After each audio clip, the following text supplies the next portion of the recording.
गोळीबार प्रकरणी भाजपा आमदार निरंजन डावखरे कळवा पोलीस ठाण्यात दाखल झाले। निरंजन डावखरेंनी पोलिसांबरोबर चर्चा केली आहे। निरंजन डावखरे हे कळवा पोलीस ठाण्यामध्ये हजर राहिले।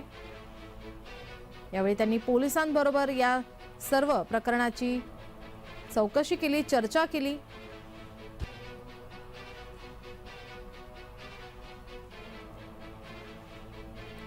गोळीबार प्रकरणी भाजपा आमदार निरंजन डावखरे हे कळवा पोलीस ठाण्यामध्ये दाखल झाले। यावेळी त्यांनी पोलिसांबरोबर चर्चा केली।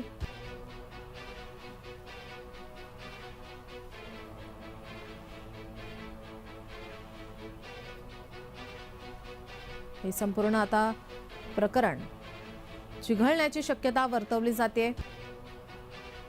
निरंजन डावखरे कळवा पोलीस ठाण्यात दाखल झाले। यावेळी त्यांनी पोलिसांबरोबर या संपूर्ण प्रकरणाची माहिती घेतली, चर्चा केली आहे।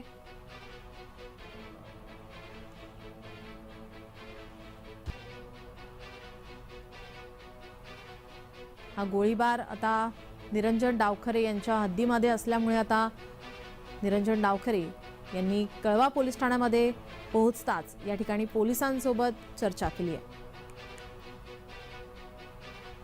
वैयक्तिक एका विषयासाठी या इकडे आला असताना मला कळालं की हिललाईनवरनं त्याने इकडे आणलेलं आहे।